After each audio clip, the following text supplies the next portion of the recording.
Ito po si Manong.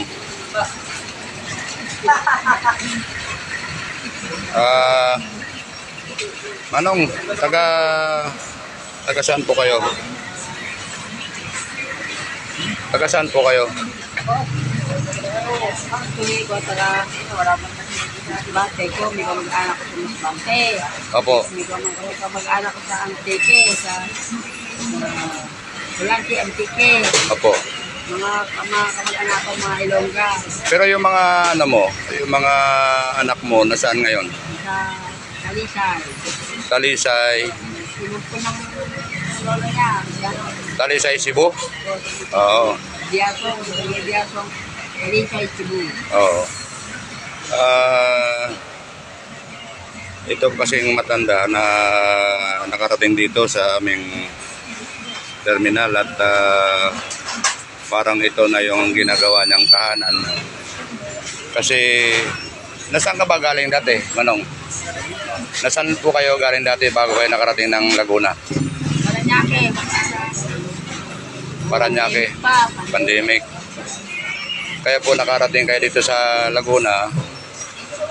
So ano ngayon ang pinakahanap buhay nyo para makasurvive kayo? Paparking, minsan. Paparking. Nagpa-parking kayo. So mga kababayan, ito po. Dito lang po siya natutulog tuwing gabi. Nakakaawa nga itong matandang ito kasi nagtutulo lang sa buhay.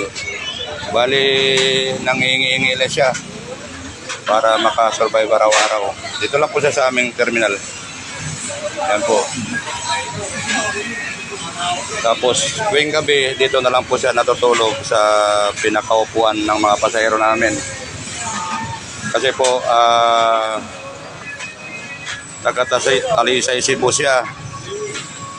Ngayon, kaya medyo nangihingi din siya para makaipon daw siya ng pera, parang pamasaya yata, pauwi ng probinsya nila. Nakakaawa nga itong matandang ito.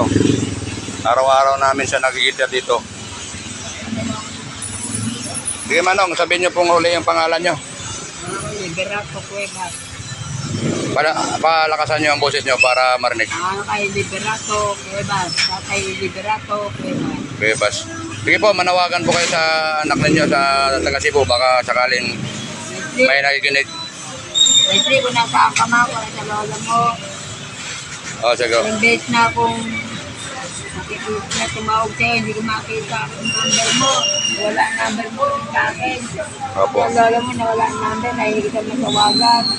Eh baka nagpalit ka na ng number. Sige po, sabihin na natin dito sa mga kaibigan nating mga taga Cebu dito sa video na to, baka sakali pong